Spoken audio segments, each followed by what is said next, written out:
workforce development. There you go. Great. Welcome back to Senate Education. April 18th, 2023, 3:02.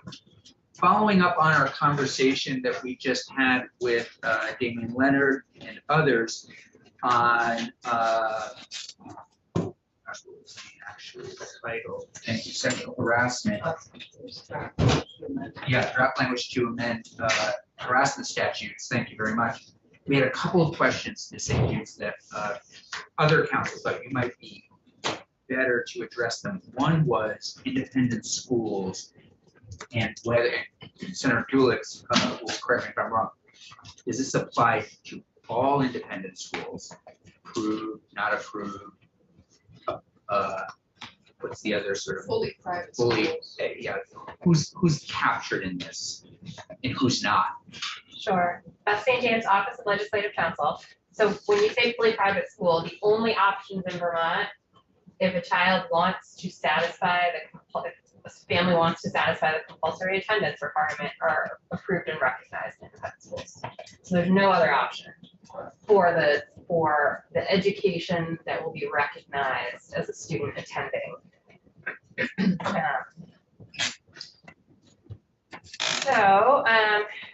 I am looking at the harassment, hazing, and bullying prevention policies statute is section 570, and then there's other sections after that, but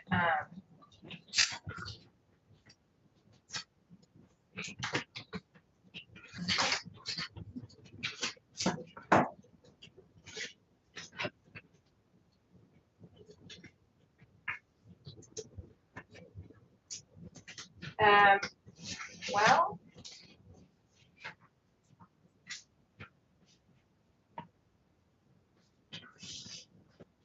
so the way this is worded is the statute requires We're following up on Senator Gulick's question on harassment from the last. 461, the amendment. The amendment that would go on 461, that's correct. Yeah. Please.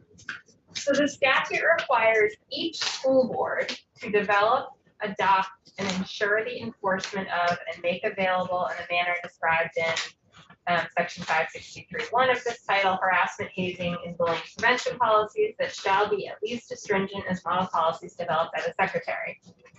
And then school board is defined as the board of directors or other governing body of an educational institution when referring to an independent school. Educational institution and school mean a public school or an approved and recognized independent school. So all three. So everybody's covered. Correct. In certain circumstances in public, so the supervisory union that would. No, it's the school district. Schools, okay. Senator Gulick, follow up. Okay, thank you. That answers my question. And just to confirm, the independents also do have to follow hazing, harassment, and bullying policies that the state put forward. Under what I just laid out. Under the hazing, harassing, bullying policies that we put forward 2 years ago. That's what I just. That's what I just. Exactly. I thought that's what we were talking about. Is that what we were talking about? Yes, that's what we're Okay. amending. So the answer is yes. Yes. Yes. I think we're good. Anything else? Okay. Floor is yours for economic development. Sure. So you should have in front of you excerpts from H494, which is the big bill this year. And this is the language as passed by the House. The first page should be page 105. And all of this is, I just included this for reference, really. These are just some of the appropriations that go along with the language we're about to walk through. So the language we're about to walk through starts on page 223. Line 16, section S3. And it's the creation of the Vermont Teacher Forgivable Loan Incentive Program. It's added to 223. Yep. Line line 17. 16. Okay. Sure. It is added to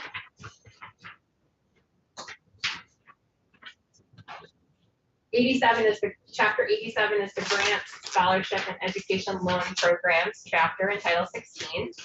And so this is adding a new loan to this chapter. And so it starts on page 224 with some definitions.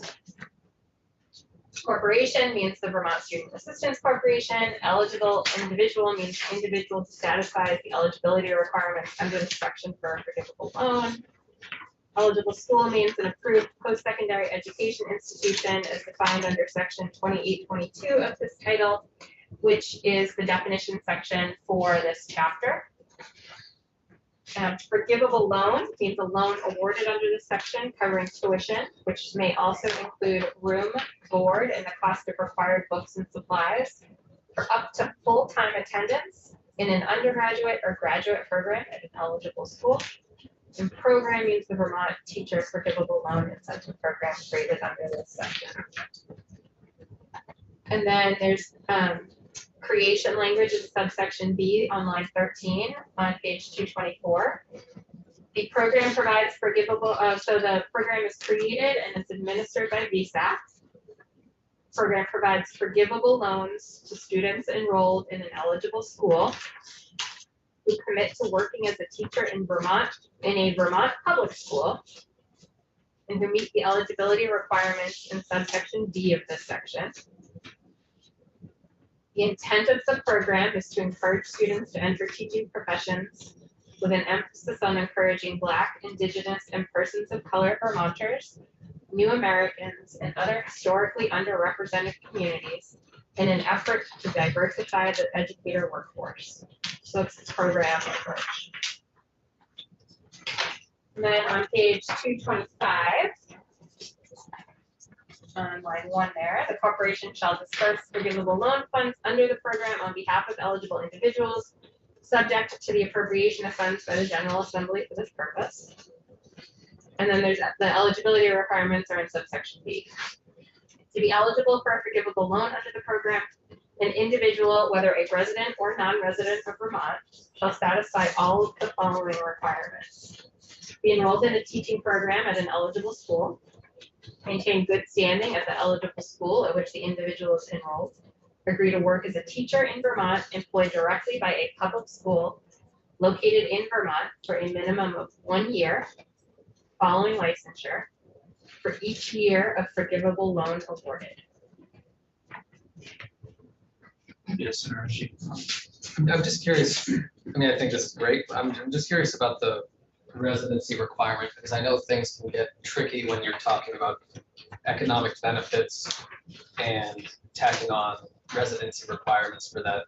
Are there any potential issues there? So there's no residency requirement. It's requiring the recipient to work as a teacher in Vermont Okay, after. Right. after they graduate. Got it. Okay, got it. Thank you. So it's, this is like post-paid. It's not prepaid in that they're getting the loan. Loan is being forgiven after the education is complete, or Correct. It's a loan that they take out, so funds are dispersed to them. And if they work as a teacher, but is it before they get their certification or after they complete their certification? If the when you loan say is certification, do you mean licensure through the state as a licensed, teacher? yes. So they would have to be licensed to work as a teacher in the school. So they're assuming that they're, in this case, it's assuming that they still maintain a loan, the education loan of some type. This is the loan. So this program is the loan program. So VSAC will distribute funds that have been earmarked for this program. Only students who agree to do all of these things. But it's before they start their education. They get a loan to start their education, Correct. not afterwards. If they have an outstanding loan, can they sign up for this program? Say they're in New York, they want to work in, they have a education loan outstanding, they want to work in Vermont, they sign this agreement, their loan's forgiven. if they sign for the year for year. I don't think so, the way this is worded. If you look on page 225, line Yeah, 7, that's exactly what I was. one of the first eligibility requirement is that the recipient of the loan has to be enrolled in a teaching program at an eligible school.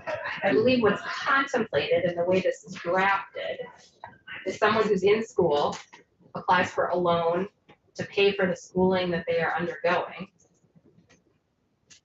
So it doesn't matter if they're in the beginning or the end. It's just, I'm gonna move to Mr. Robinson, if you don't mind. Tell us a little bit about why you were involved in this. This could be helpful, I think. Yeah, sure. For the record, Colin Robinson, Vermont NEA. As a practical matter, Beth, please correct me if I'm wrong. The majority of this language is modeled directly off of the nursing loan forgiveness program that the legislature passed last year, originated in the Senate.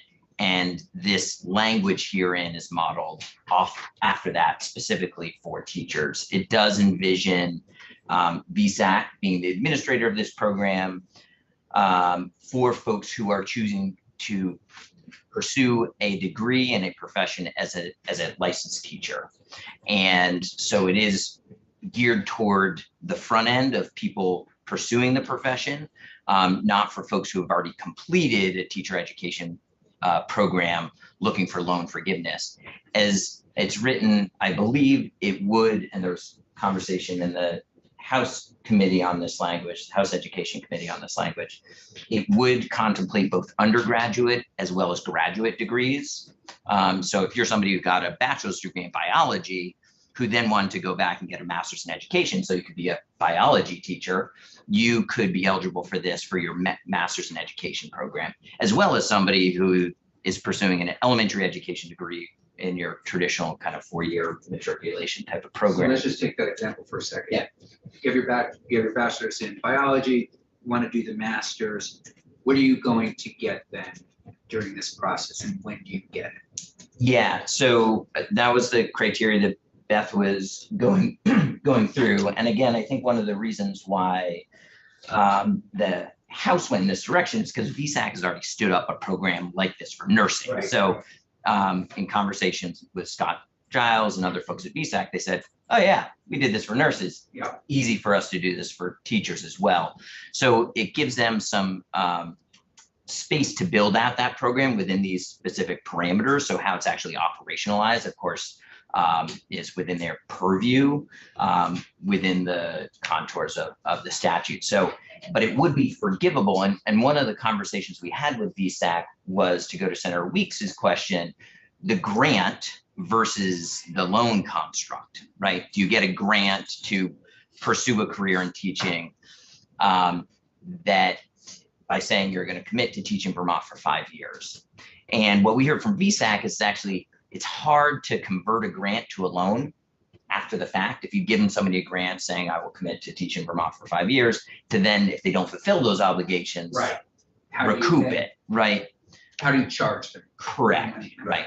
So their recommendation was to go with this model to build out a forgivable loan construct where there would be these benchmarks of accountability to accurately calibrate loan forgiveness based upon meeting the criteria as established in statute, and as they build out in the details of the program.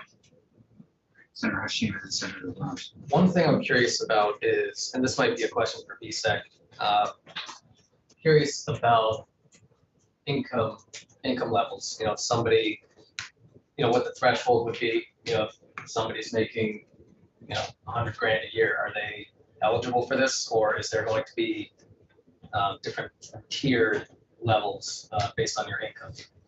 Or is that highlighted, or is that explained in section G? I think we're so desperate for teachers. I think, I'm looking at Mr. Robinson, we'll take whatever we get, no matter what the income level. But please, Senator, or Yeah, Teacher Senator Robinson, yeah. unless you live in Marquis District. Which I do. Forget it. Senator Levick is. That's not true. So you might remember back in, I don't know, January or February, I was here, talking about teacher salaries, Yeah. starting teacher salaries. And the lowest starting teacher salary in Vermont is $36,000 annually, with the average being in the 40s. So we're talking about providing loan forgiveness to folks, to professionals who choose to make their career in Vermont, who are just starting out their career. And I'm just going to venture a guess, if you're somebody who's taking out loans for your educational needs, you're probably not somebody who's coming from means or has capacity to pay for your education through other monies, right? So I think by virtue of kind of the construct and who accesses loans to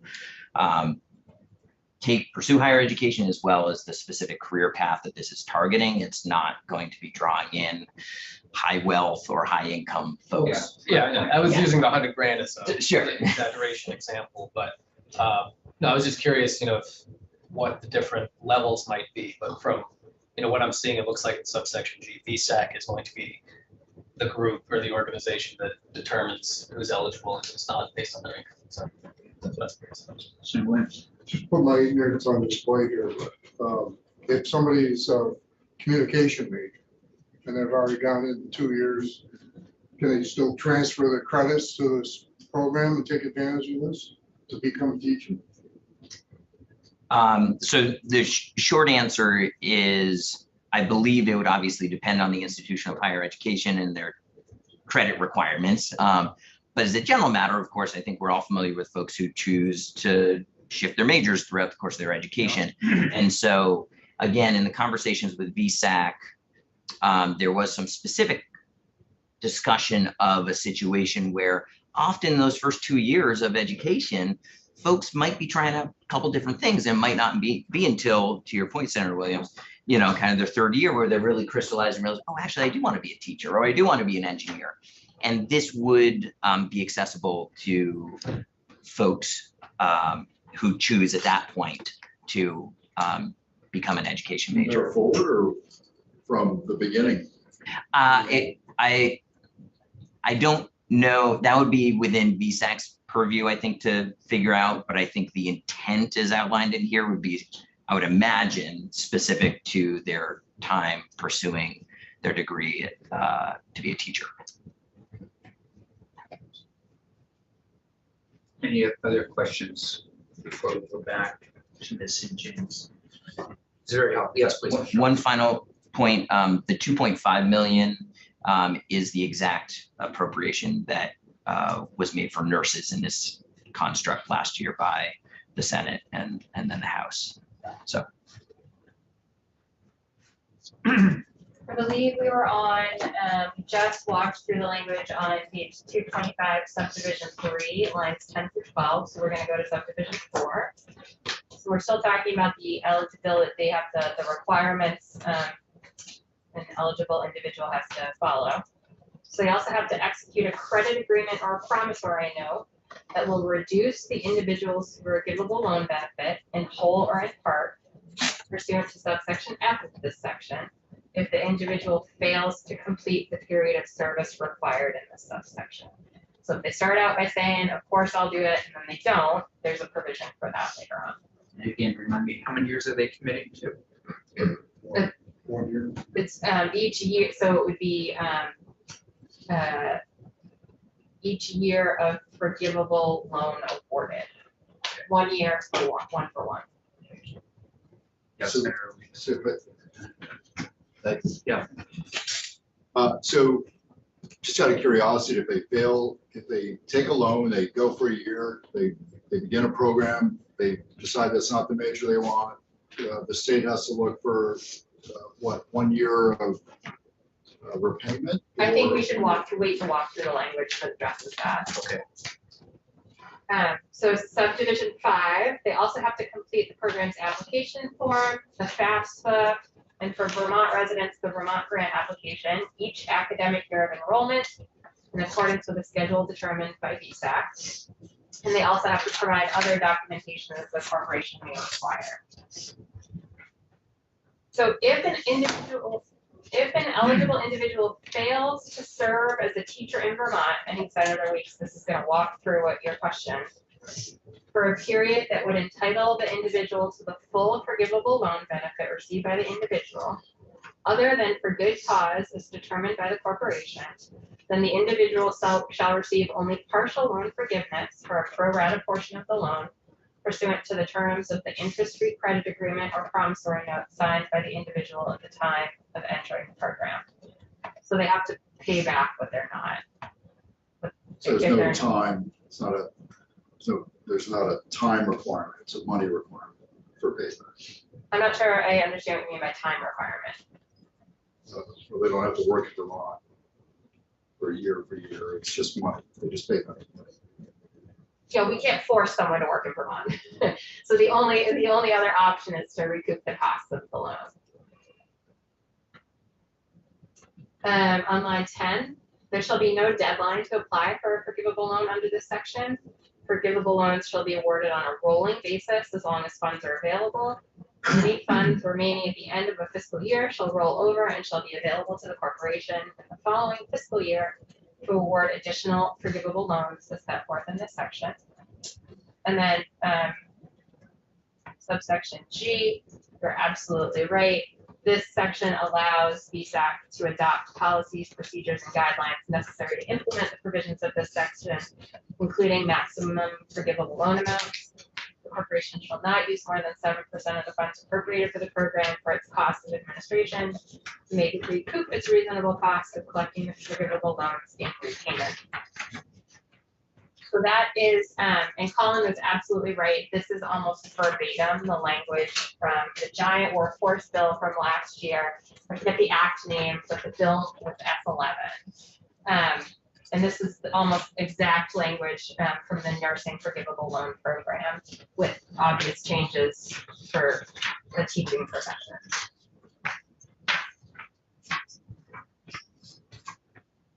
Yeah, so we didn't benefit from the conversation about the nursing forgivable loan program. So I was curious if VSAC established a maximum forgivable loan for nurses in their program. I don't know. Could you repeat that? I'm sorry to hear that. Just wondering, so it says there's a section about including a maximum forgivable loan amount that VSAC establishes. I was wondering if the nursing program had a maximum cap. I'm just kind of curious what the value of the program is. It's kind of what I was leaving to. I would similarly, I haven't heard a specific number, but I'm sure that VSAC could provide that information. And they have built out the program over the past 9 months or however long it's been. Want to move on to the next section? So we're on page 227, section Out 4, Emerging Pathways to Teaching. Senator Campion, this language will be familiar to you. This is language based off of the peer review grant support program that Senate Ed worked on last year. So the purpose on line 2 there, the purpose of this section is to encourage and support the development and retention of qualified and effective Vermont educators, to combat the growing educator shortage throughout the state and meet the needs of Vermont students. It is necessary to invest in non-traditional educator training programs. So one second, this is grow your own? Not really. It is. Okay, Essentially, yes. thanks. It's Grow your own, this was targeted, we did it over the past couple of years at people who would likely sort of almost self-identified as teachers. Let's say you're an administrative assistant in a school, you're in a school, I mean, you have a job maybe in a school that you, paraeducator is a great example. You've identified yourself as wanting to work with kids, you want to be in a school. Is there a way for us to invest in you to kind of grow our own? To get you the question. So this is a grant program as opposed to the loan program that we just walked through. So on line 8 on page 227 is the program creation. And you'll notice that this is session law. So the loan program is being put into Title 16, which is the green books. And this is being put into session law. They have the same legal effect and would continue in perpetuity unless the legislature takes action. In fiscal year 2024, there is established the Emerging Pathways Grant Program to be administered by AOE to provide grants to expand support, mentoring, and professional development to prospective educators seeking licensure through AOE's Emerging Pathways, including peer review and apprentice pathways, with the goal of increased program completion rates and increased rates of licensure of underrepresented demographics. AOE shall adopt policies, procedures, and guidelines necessary for implementation of the program. Eligibility criteria. The agency shall issue grants to organizations, school districts, or a group of school districts for the development and administration of programs and program coordinators designed to provide prospective educators in emerging pathways to teaching with the support necessary for successful entry into the educator workforce. So this is a grant program for the organizations or people that are going to be supporting the prospective teachers, it's not money going into the pocket of the prospective teacher. Right. We're on page 228 now. Recruitment, support, and retention of prospective educator candidates shall focus on diversity, equity, and inclusion. Support provided through the program may include support through the Praxis exam process, local educator-led seminars designed around the Vermont licensure portfolio themes, local educator mentors, support in completing the peer review portfolio and licensing process, and continued professional development support within the first year of licensure. There's a reporting requirement here. Yes, Senator Hewitt. In all of these cases, support means financial, correct? No, I mean, it may, but I don't think that's what's contemplated by the language. I think it's literal, like support through the praxis exam might mean practice, helping with practice exams, quizzing you on the subjects. But I believe that there's nothing in here that would prohibit financial support in the way of perhaps paying for a licensing fee or something like that. You want to ask? Yes. Yes, Colin. Yeah. Oh, go for it. Yes, thanks, Colin Robinson, Vermont NEA. So as a general concept, as Beth St. James said, and as Senator Campion said, the construct here is that a school district, a group of school districts, an entity might want to come together to help support folks, as Senator Campion said, who are interested in becoming teachers, who already have a bachelor's degree, because you have to have a bachelor's degree in order to become a teacher in Vermont, pursue a career in education through an alternative pathway, including things like the peer review process, which is an alternative pathway to get licensure other than pursuing it through an institution of higher education. And so this is for entities to apply for that grant through the Agency of Education to facilitate that process. Senator Campion, some of the language here, I think, expanded in slight and small ways from some of the language that this committee worked on last year.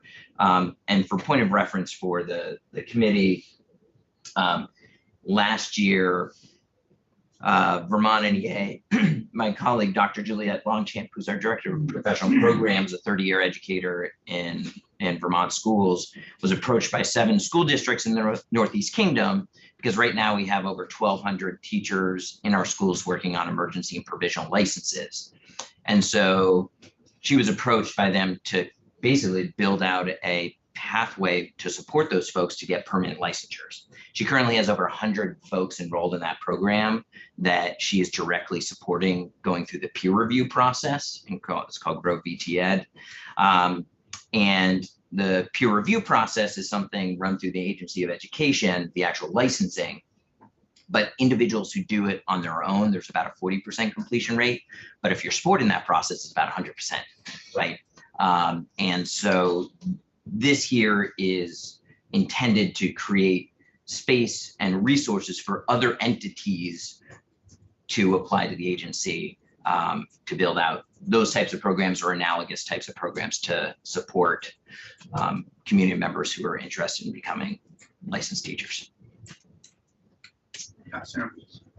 I'm not sure who to direct the question to, because this seems like this is a new program or a continuation of a. Yeah, I mean, it's kind of a combination, isn't it? I mean, you're sort of building off of, This would be a new program in Vermont law Okay. that's state supported. got it. Okay, it just seems a little unusual, given the severity of the teacher population problem that we're not paying money. It's all about support. I agree with the colleague that when it's only words, mentoring is effective, but when it's only words, it's a little hollow. Well, it seems like there is money, but it's going to an entity rather than directly to the To the person. teachers themselves. Yeah. That's where a group of supervisory unions could get together, they could use these funds to actually Support. $2.5 million going to it is what I'm reading on the first page. That's teacher forgivable loans, isn't it? Different. Yeah, funds that are in this, Yes. 500,000. I didn't see. Okay. So 500,000 is put into this program, And But 2.5. right? But the 500,000, again, it's somewhat, didn't we do it in a similar way last year? I'm looking at Mr. Robinson. So your committee passed out language that, Yeah, as Beth said, was very similar. It didn't ultimately pass the legislature. did the House not take it up? I wasn't close enough to the details at that moment to remember exactly. I think it ultimately actually did come down to the source of the funding. Okay. It was education fund versus general fund money. Yeah. And I think that was the sticky wicket. Yeah. This is general fund money, I believe. But What did the House pass last year? Might be easier. They did something on this. No, they didn't. No. Okay. But after this conversation happened in this committee last year, the secretary took the language your committee had passed, this committee had passed, That's what it was. and He money. operationalized it using ESSER money. That's right. He Put out an something RFP out. process. Okay, And that's how the Grow VT Ed program is Got it. running right now. got it. Thank you. Yeah. Yeah, Senator Weeks. Thanks, sir. So page 22, 228, starting 1 and 2. Just curious on the shall focus on diversity, equity, and inclusion. Does that mean that's a priority in your interpretation, or kind of an exclusion, or is that a policy? The plan language requires that the retention of prospective educators focuses on diversity, equity, and inclusion. So it would be in looking for prospective educators and retaining prospective educator candidates. That search, that retention shall focus on diversity, equity, and inclusion. I'm not quite sure I understand your question. Yeah, well, I don't know, it's kind of vague word, shall focus. I'm wondering if it means that, okay, that's the priority is diversion, equity, and inclusion, or that's what the program's for, is for those who experience, we all have an experience of what diversity, equity, and inclusion means. I'm just wondering if it just kind of prioritizes members of those subsets, or if it's a kind of exclusionary, meaning that it's not for all interested pseudo educators trying to pursue a permanent education. I think I can speak a bit to that. Last year, I was on a superintendent search committee in Wyndham County, and the conversations, there's definitely this understanding that we wanted to focus on diversity, equity, and inclusion, and it's asking the questions of where did we advertise this job, and what are we taking into consideration when we're looking at somebody's resume and giving the yes or no decision on it.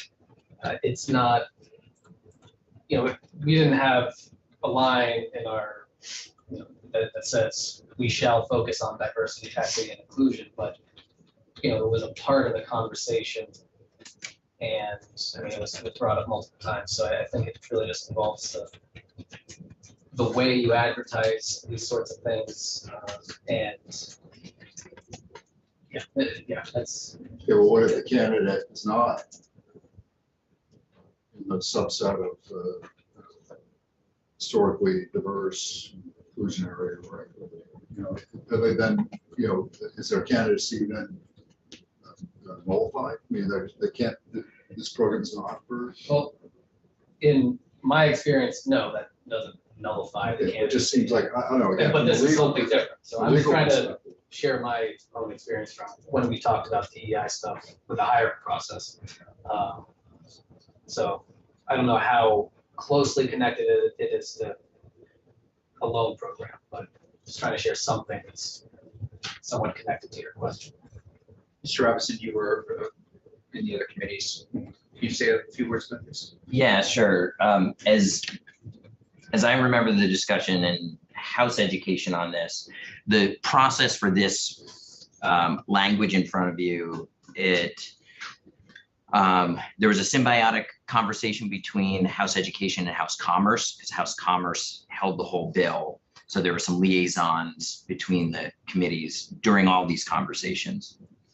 And if I remember correctly, the intention here was more of a sort of, it was not to be exclusion to the exclusion of people, but it was basically to say, hey, we need to make sure that we're diversifying our education workforce. And as these programs build out, let's have that in mind and make sure that we're intentional in creating space and pursuing and supporting candidates who are in that space.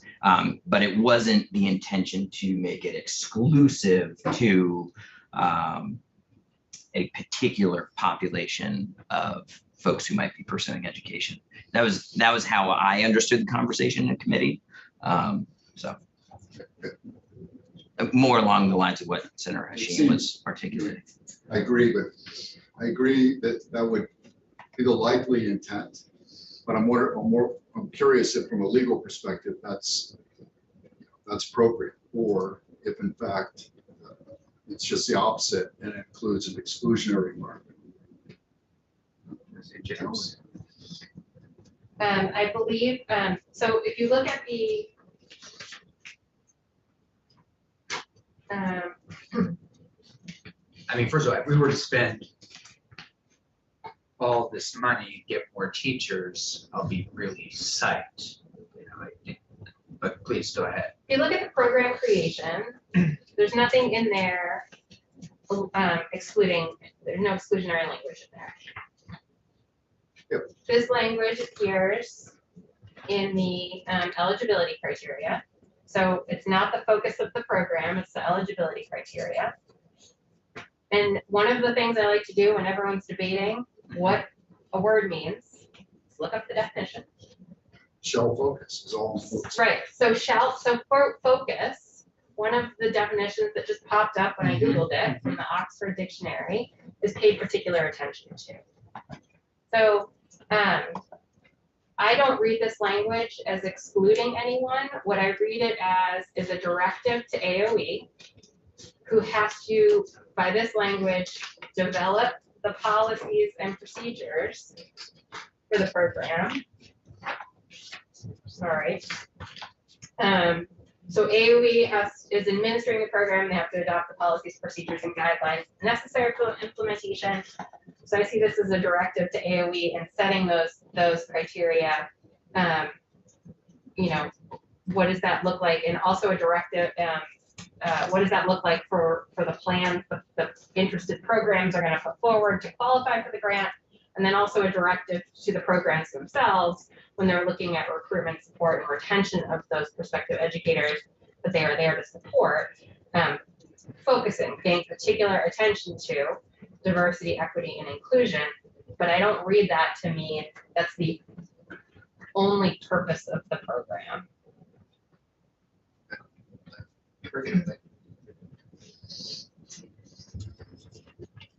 However, you will get a report back on this, so you will have data to look at how that language is implemented. We don't always ask for a report back here, so this is nice to help you see how that language is actually used in the field.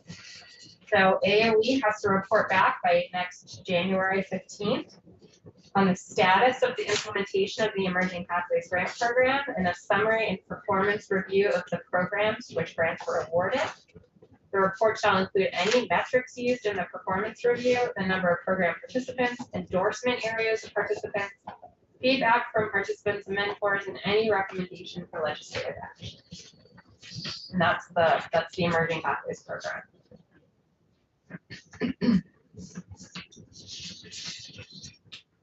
This next one, page 229, section F5, is a teacher licensing fee suspension. So notwithstanding any provision of law to the contrary, peer-reviewed process, one-time licensure fee requirements are suspended during fiscal years 2024 through 2029.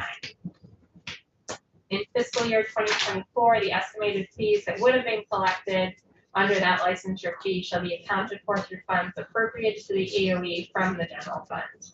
You will notice that there is not a specific appropriation for that on the first page there, on page 105 of that. There is a fancy, because they're taking into account fees that would have come into the state in a special fund.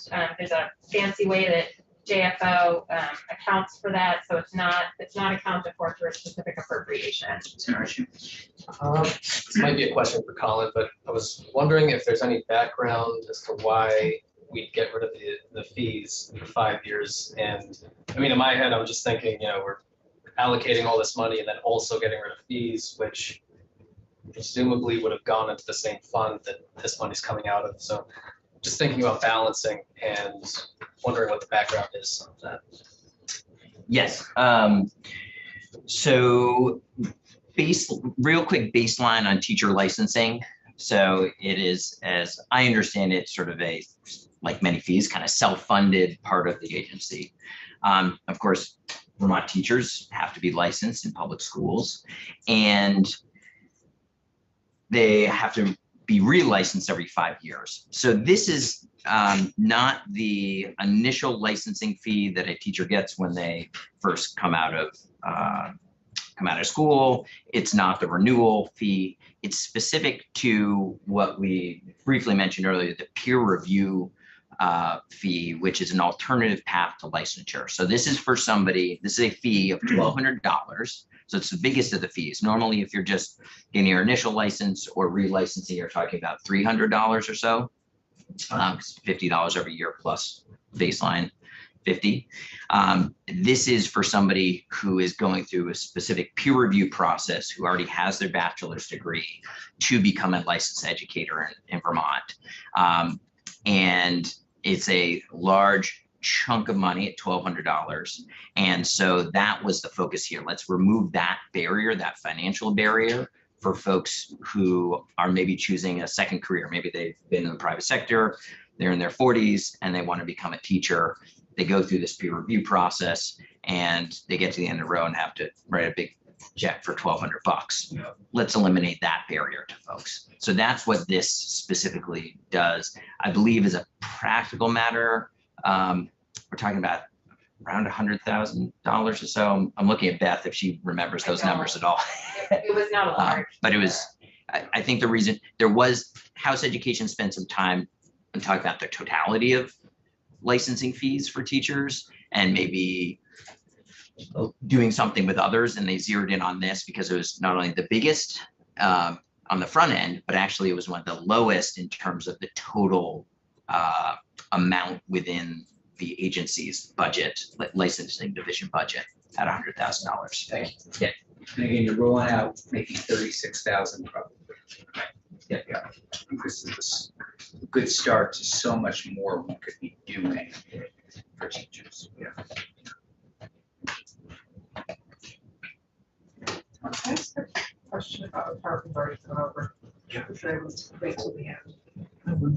With the loan forgiveness program, does that hold true for example, speech and language pathologists or school nurses or any of those folks? They have to be they have to be enrolled in, it's 225 line 7, they have to be enrolled in a teaching program at an eligible school to qualify for the loan. So no.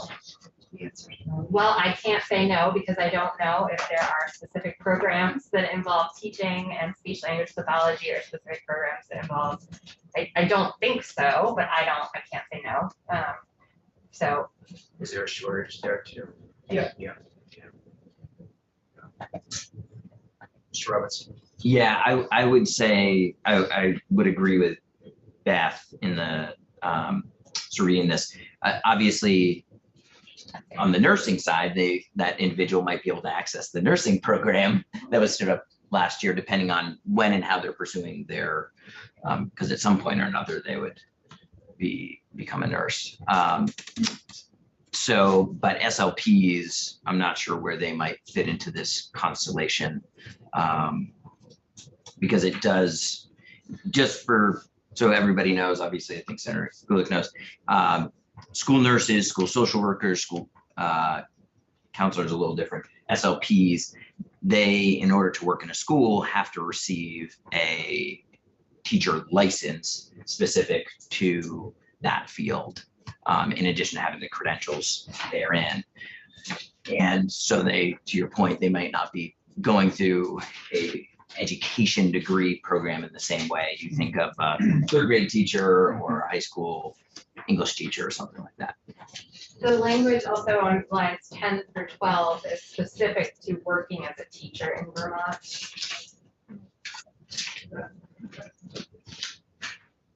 You say too bad? Yeah. Yeah.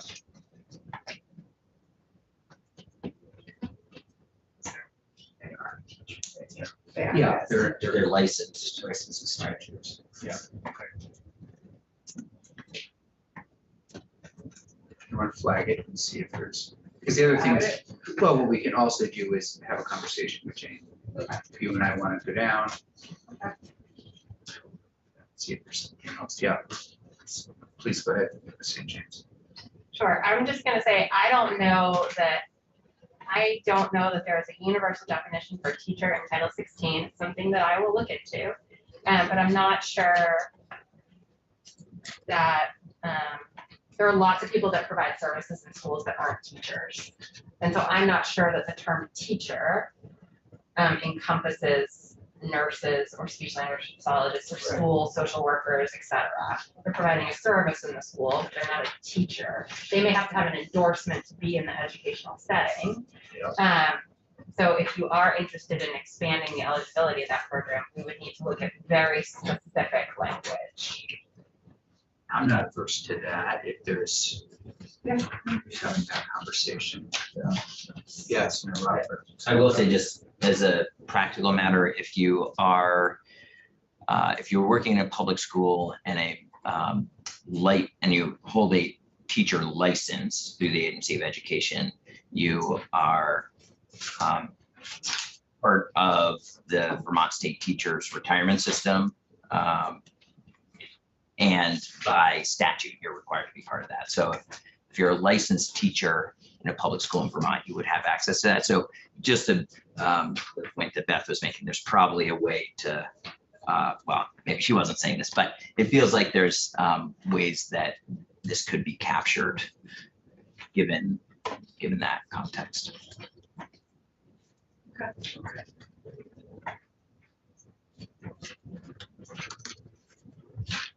You want to look at the last section? Please. Page 229, line 8, section F6, educator workforce diversity. Again, this is another piece of session law. Subsection A, educator demographics. In order to understand and improve the long-standing and well-documented issue of underrepresentation in the Vermont educator workforce, including underrepresentation of Black, Indigenous, and persons of color, New Americans, and other historically underrepresented communities, the Agency of Education shall collect demographic information from educators and report such information in its annual teacher and staff full-time equivalencies report. The agency shall submit the educator demographic information section of the report annually to the General Assembly on or before each January 15th. subsection B is the creation of another grant program. So the historically underrepresented educator affinity groups grant program. Does everyone know what an affinity group is? Why don't you review it? It's just a group of like-minded people or people with a similar interest. There is created the historically underrepresented educator affinity groups grant program for the purpose of providing grants for the support of existing and in the development of new educator affinity groups for historically underrepresented groups. The Agency of Education shall administer the program. AOE shall adopt policies, procedures, and guidelines necessary for the implementation of the program established pursuant to this subsection B. And that's it. Section F7 is not language that I drafted, it's related to corrections, but that was the end of the educator piece that House Education took a look at and that I drafted. So this is just a step, this is just data collection? The first piece is data collection, subsection A, and then starting on line 18 is a grant program. There it is. We're AOE, and there's the appropriation for this section is $30,000. Where AOE is administering this grant program for grants to educator affinity groups for historically underrepresented groups. So is that 30,000, does it say what you can do with it? It requires AOE to adopt policies, procedures, and guidelines necessary for the implementation of the program. So it would, if AOE is going to put, it does allow AOE to put parameters on what that money could be used for, but the legislative language doesn't spell that out.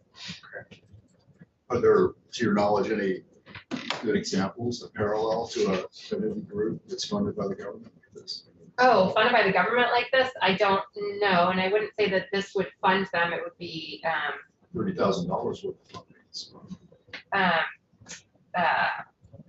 there are affinity groups that exist right now that would fit this category. I am not the best person to speak to who they are, and I have not done any research on other state programs like this.